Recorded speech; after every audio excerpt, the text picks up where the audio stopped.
안녕하십니까. 제가 첫 번째 먼저 저희가 통풍의 지금 대유행 시대, 저희가 지금 현재 우리나라는 통풍의 대유행 시대라고 해도 과언이 아닐 만큼 지금 통풍 환자가 급격히 증가하고 있습니다. 저희가 먼저 같이 통풍 환자의 현황에 대해서 먼저 같이 살펴보도록 하겠습니다. 저희가 한 15년 전만 해도 저희가 통풍은 이제 체구가 좀 크고 또 고기를 주로 주식으로 하는 서양인에서 많은 질환이라고 저희가 생각을 해왔습니다. 그래서 실제로 2007년도 통계를 보시면 미국 환자의 통풍 유병률은 3.9%였고요. 반면에 우리나라 환자의 통풍 유병률은 0.8%에 불과했습니다. 근데 이런 저희가 이제 서구인의 질병이다 하는 그런 생각은 지금 현재는 저희가 다시 고쳐서 저희가 생각을 해야 될 것 같습니다. 실제로 이제 2015년도에 미국의 통풍 환자 유병률을 보시면 저희가 3.9%로 2007년도에 비해서 전혀 증가하지 않고 그냥 안정적으로 유지가 되고 있는 반면에 우리나라 환자에서 통풍 유병률은 0.8%에서 2.0%로 약 2.5배 증가를 한 현실입니다. 조금 더 이제 지난 20년 동안에 저희 국내 통풍 환자 수의 변화 추이를 같이 살펴보시면요. 저희가 이 자료는 저희가 일산보건관리공단 이차인 선생님 연구팀에서 발표한 내용인데요. 2002년도부터 2011년도까지 국내 인구 100명당 통풍 환자 수를 보시면 지속적으로 증가하고 있고 이 10년 동안에는 한 3배 정도 그 유병률이 증가를 하였습니다.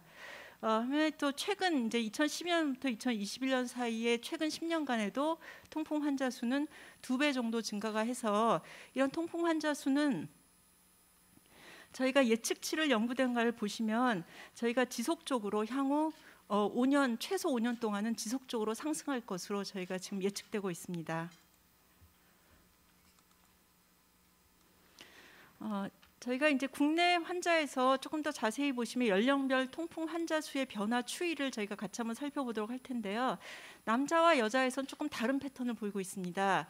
남자 환자들의 경우에는 30대하고 40대 환자의 그 환자 증가 폭이 가장 가파르게 지금 증가하고 있고요. 여자인 경우에서는 이제 70세 이상에서 굉장히 가파른 이런 변화를 보이고 있기 때문에 남자에서는 젊은 연령층에서 통풍 환자 수가 증가하고 있고 여자인 경우에는 고령층에서 통풍 환자가 증가하고 있음을 저희가 알 수가 있었습니다. 또 남자 환자의 경우에는 이제 연령 구간별 내원 일수, 즉 통풍으로 해서 병원을 얼마나 이용했느냐 하는 그 이용률을 저희가 살펴보니까 파란색 바에 있는 거는 2011년도인데요. 2011년도에는 이런 50세에서 59세 사이가 가장 환자의 통풍으로 해서 병원 이용률이 많았습니다.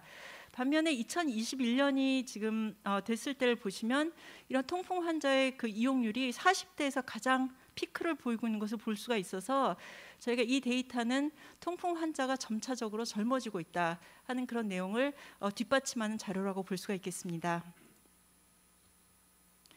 그럼 이런 통풍 환자의 증가 원인은 저희가 어디에 있는지를 한번 저희가 생각을 해보면요. 크게 4가지로 요약을 해볼 수가 있겠습니다. 첫 번째가 저희가 기대 수명의 증가입니다. 그래서 저희가 2000년대 통계청 자료를 보시면 저희가 2020년에 20년 동안에 저희가 이제 기대 수명이 3년 정도가 더 길어졌고요.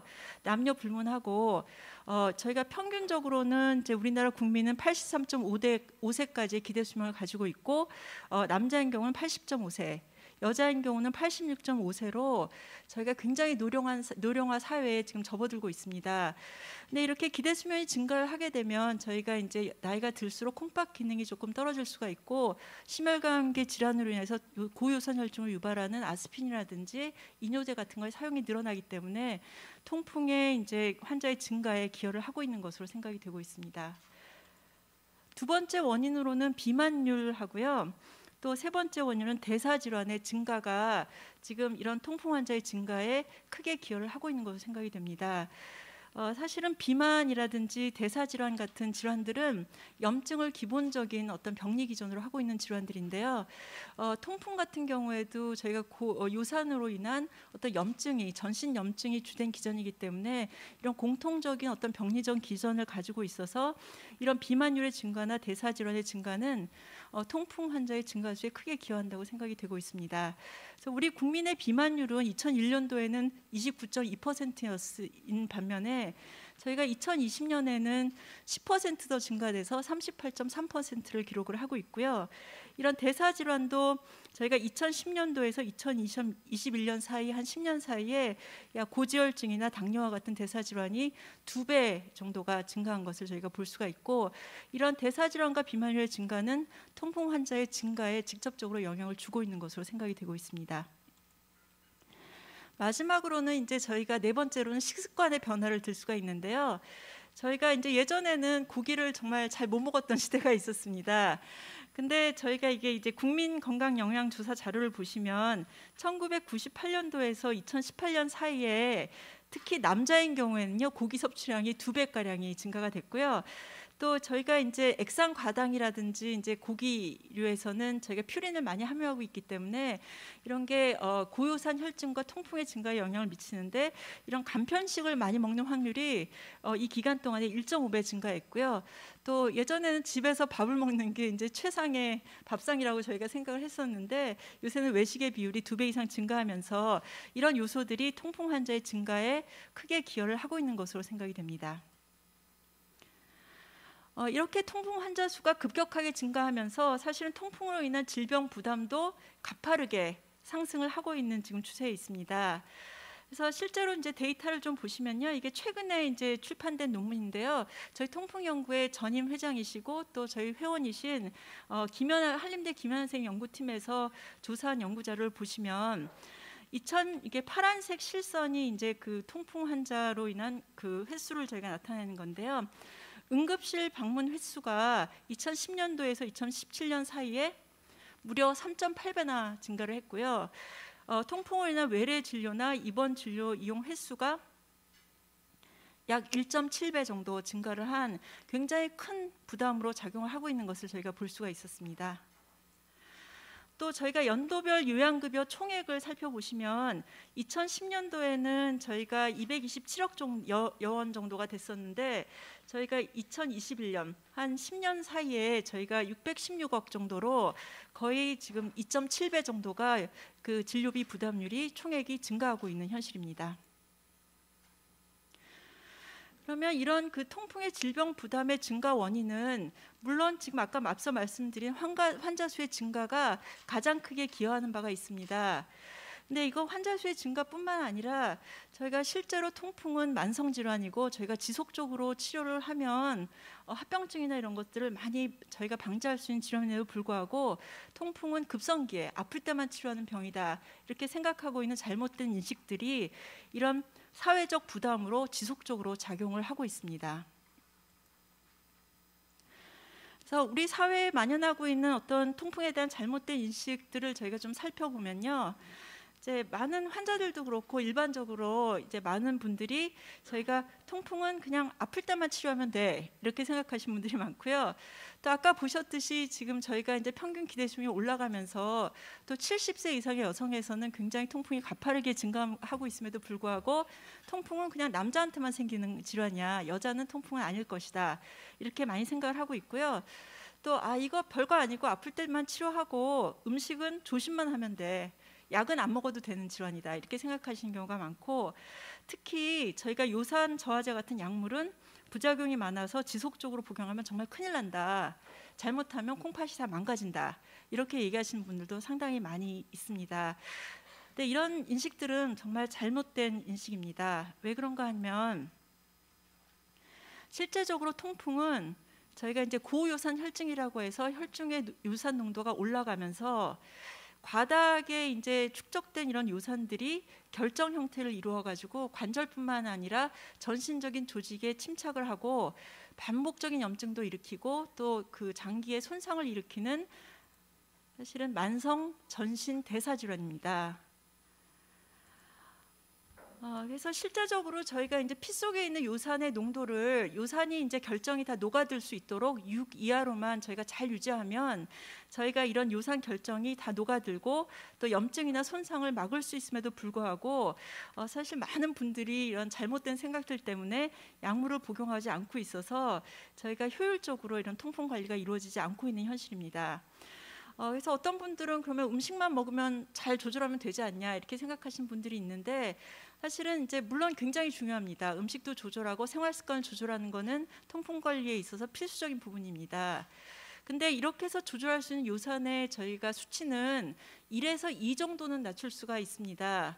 그래서 쉽게 생각해 보면 저희가 요산 수치가 10 정도 올라가 있는 분을 식사를 조절을 했더니 한 9 정도로 떨어졌다면 여전히 통풍은 이제 결절이 녹아들 수 있는 범위를 벗어나기 때문에 지속적으로 발작이 생기게 되고요.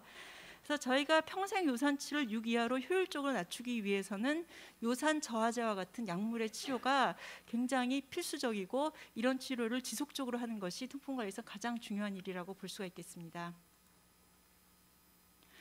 그래서 이런 그 통풍은 급성기 질환이다, 만성 질환이라고 인식하지 못하는 통풍에 대한 잘못된 사회적 인식이 이런 효율적인 통풍 관리에 굉장히 큰 장애 요소로 작용하고 있는 실정입니다. 그래서 마지막으로 제가 지금 간단하게 여러 가지 현황에 대해서 말씀을 드렸는데요. 마지막으로 그럼 어떻게 이런 통풍의 대유행 시대를 저희가 슬기롭게 극복할 수가 있느냐 하는 그런 2가지 개선 방안을 저희가 제시를 하면서 제 발표를 마치려고 합니다. 그래서 개선 방안 중에 첫 번째는 저희가 전문가에 의한 통풍 관리를 제안드립니다. 이거는 실제로 저희가 근거가 있는 자료입니다. 그래서 영국은 대표적으로 잘 아시다시피 저희가 그 1차 진료의가 대부분 통풍 환자들을 관리하고 있습니다. 그래서 영국의 데이터를 보면 이게 영국의 전국적인 어떤 인구 그 연구를 보시면요, 통풍 전문가에게 통풍 환자를 의뢰하거나 아니면 요산 저하제를 처방하는 그런 확률이 비율이 48.5% 절반밖에도 못 미칩니다. 또 이런 그 1차 진료가 진료를 하는 경우에는 저희가 요산 저하제를 지속적으로 복용하는 게 굉장히 중요함에도 불구하고 6개월 이내에 요산 저하제를 처방받은 환자 수는 18.6%에 불과하고요. 반면 12개월, 1년 내에 통풍 이런 그 요산 저하제를 처방받는 환자는 27.3%에 불과합니다. 그리고 약을 처방을 받았다고 하더라도 이 약을 실제적으로 복용하는 사람의 비율은 39.7%에 불과해서 약물 수능도가 굉장히 낮게 유지가 되고 있는 상황입니다. 그래서 저희가 이런 것들에 대한 현실을 저희가 국내에서는 어떻게 이루어지고 있냐를 보기 위해서 저희가 국내 루마티스내과 전문의에 의한 통풍 관리 현황에 대해서 저희 통풍연구회에서 연구를 진행하였고 공동 연구를 진행해서 제가 2021년도에 그 결과를 발표하였습니다. 그 결과를 보시면 저희가 거의 국내에서 루마티스내과 전문의에서 통풍을 관리를 받게 되면 94.5%의 환자에서 요산 저하제를 처방을 받았고요. 또 한 달 동안 25일 이상, 이건 그러니까 비교적 지속적으로 약물을 복용하고 있는 그 환자의 비율을 보시면 거의 89.1%, 90%에 가깝게 많은 환자들이 대부분 다 약을 지속적으로 잘 복용을 하고 있었고요. 더 저희가 이제 조금 뿌듯하게 생각했던 부분은 98.4%의 환자에서 통풍은 만성적으로 잘 치료해야 되는 병이다라는 어떤 통풍의 치료 전략을 잘 인지를 하고 있었고요.